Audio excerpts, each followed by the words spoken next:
कि मूल जानना बड़ा कठिन है नदियों का, वीरों का। धनुष छोड़कर और गोत्र क्या होता रणधीरों का। पाते हैं सम्मान तपोबल से भूतल पर सूर, और जाति जाति का शोर मचाते केवल। जाति जाति का शोर मचाते केवल। मुख्यमंत्री ने तो यहीं पे छोड़ दिया और आगे कहा कि आप लोग पढ़े लिखे हैं, जानते होंगे। तो दिनकर को जिन लोगों ने पढ़ा है वो ये जानते हैं कि जाति जाति का शोर मचाते केवल कायर क्रूर। तो मुख्यमंत्री योगी आदित्यनाथ ने तो जो बिना कहे कह दिया या जो कहकर भी अधूरा छोड़ दिया वो आप तक पहुंच जाएगा।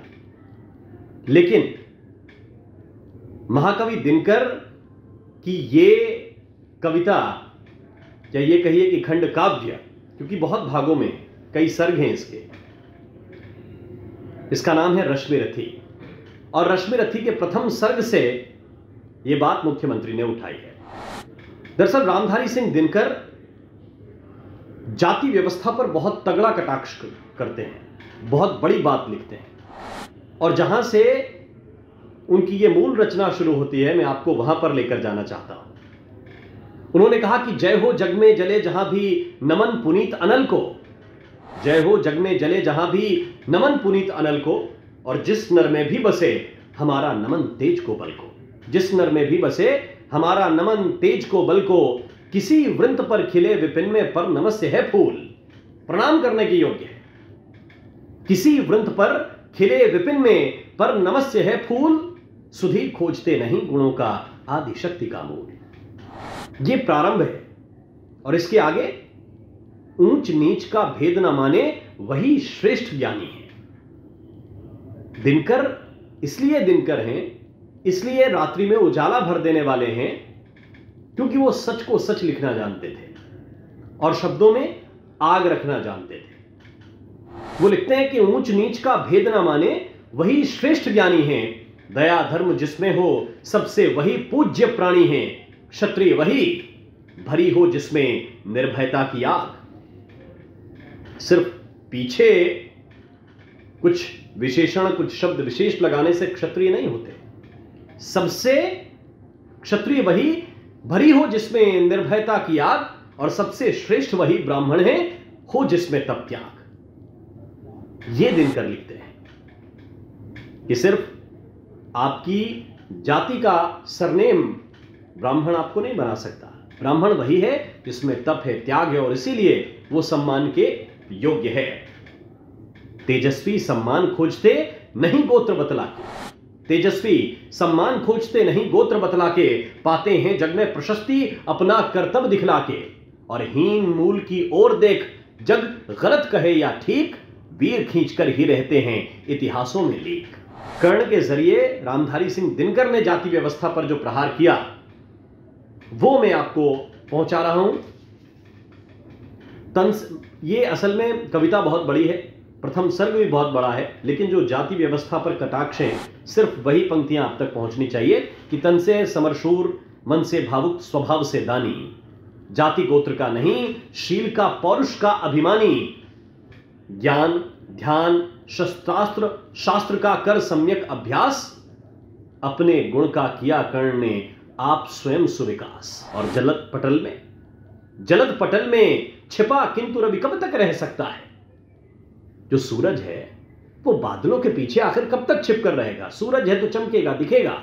जलद पटल में छिपा किंतु रवि कब तक रह सकता है। युग की अवहेलना सूरमा कब तक सह सकता है। पाकर समय एक दिन आखिर उठी जवानी जाग, फूट पड़ी सबके समक्ष पौरुष की पहली आग। और ये कविता कहां आई? उस रंगभूमि में जहां पर पांडव और कौरव शिक्षा दीक्षा लेने के बाद आए और अपनी शस्त्र विद्या का प्रदर्शन कर रहे हैं। गुरु द्रोणाचार्य ने जो सिखाया वो पूरी सभा को दिखा रहे हैं, पूरे हस्तिनापुर को उसका प्रदर्शन कर रहे हैं। और तब कर्ण ने अर्जुन को ललकारा, कहा कि आप जो जो कर सकते हैं, जो जो विद्याएं आपके पास हैं वो मेरे पास भी हैं। तब कृपाचार्य ने कर्ण को टोक दिया। और क्या कहते हुए टोका? उसके बारे में दिनकर लिखते हैं कि क्षत्रिय है, ये राजपुत्र है, यूं ही नहीं लड़ेगा, जिस तिस से हाथापाई में कैसे कूद पड़ेगा। अर्जुन से लड़ना हो तो मत, गहो सभा में मौन, नाम धाम कुछ कहो, बताओ कि जाति हो कौन। अभी भी पूछ लेते हैं ना लोग कि कौन जात हो भैया, तो कृपाचार्य ने भी पूछ लिया कि नाम धाम कुछ कहो, बताओ कि जाति हो कौन। तब दिनकर लिखते हैं, और यह कालजयी है जो दिनकर ने लिखा कि जाति हायरी जाति, कर्ण का हृदय क्षोभ से डोला, कुपित सूर्य की ओर देख वो वीर क्रुद्ध हो बोला। कुपित सूर्य की ओर देख वो वीर क्रोध से बोला, जाति जाति रटते जिनकी पूंजी केवल पाखंड, जाति जाति रटते जिनकी पूंजी केवल पाखंड, मैं क्या जानूं जाति जाति हैं ये मेरे भुजदंड। ऊपर सिर पर कनक छत्र, भीतर काले के काले। कर्ण कृपाचार्य को और कथित ऊंची जातियों को इस बार चैलेंज कर रहा है, चुनौती दे रहा है। और कह क्या रहा है कि ऊपर सिर पर कनक छत्र, भीतर काले के काले, शर्माते हैं नहीं जगत में जाति पूछने वाले। सूत्र पुत्र हूं, सूत पुत्र हूं, सूत पुत्र हूं मैं, लेकिन थे पिता पार्थ के कौन। साहस हो तो कहो ग्लानि से रह मत जाओ मौन। मस्तक ऊंचा किए जाति का नाम लिए चलते हो, पर अधर्ममय शोषण के बल से सुख में पलते हो। अधम जातियों से थर थर कांपते तुम्हारे प्राण, छल से मांग लिया करते हो अंगूठे का दान। ये द्रोणाचार्य पर कटाक्ष था, एकलव्य का अंगूठा मांगा था। और तब कर्ण कहता है, और कर्ण के रूप में बोल कौन रहा है? महाकवि दिनकर, कि अधम जातियों से थर थर कांपते तुम्हारे प्राण, छल से मांग लिया करते हो अंगूठे का दान।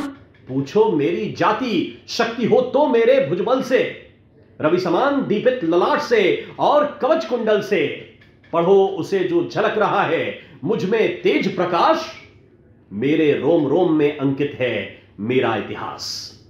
ये कर्ण है। कृपाचार्य ने कहा कि पहले राजा हो जाओ, जाति की बात नहीं है। राजा से राजा लड़ता है, राजकुमार से राजकुमार लड़ता है, तो पहले आप राजा हो जाइए और इसके बाद आप युद्ध के अधिकारी हो जाएंगे। कर्ण हतप्रभ हुआ तनिक, मन ही मन कुछ भरमाया, सह न सका अन्याय सुयोधन बढ़कर आगे आया। दुर्योधन को सुयोधन लिखने वाले दिनकर हैं। तो सह न सका अन्याय सुयोधन बढ़कर आगे आया, बोला बड़ा पाप है करना इस प्रकार अपमान। उस नर का जो दीप रहा हो सचमुच सूर्य समान, उस नर का जो दीप रहा हो सचमुच सूर्य समान। और दुर्योधन ने एक काम ये बहुत अच्छा किया कि जो वंचित है, जो हक उसे मिलना चाहिए, उसी वक्त कर्ण को अंग देश का राजा दुर्योधन ने घोषित किया। और इसीलिए दिनकर दुर्योधन को इस जगह पे सुयोधन लिखते हैं। मूल जानना, यहां जो योगी ने कहा, जो मुख्यमंत्री योगी आदित्यनाथ ने विधानसभा में कहा, वो इस पंक्ति के बाद आता है कि मूल जानना बड़ा कठिन है नदियों का वीरों का। मूल जान कहां से उत्पत्ति है ये जानना तो बड़ा कठिन है। सिर्फ वीर आपको नजर आएगा, सिर्फ नदी नजर आएगी। नदी जहां से निकलती है उसकी धारा बहुत छोटी होती है, पतली होती है। इसलिए दिनकर लिखते हैं कि मूल जानना बड़ा कठिन है नदियों का वीरों का, धनुष छोड़कर और गोत्र क्या होता रणधीरों का। पाते हैं सम्मान तपोबल से भूतल पर शूर, और जाति जाति का शोर मचाते केवल कायर क्रूर।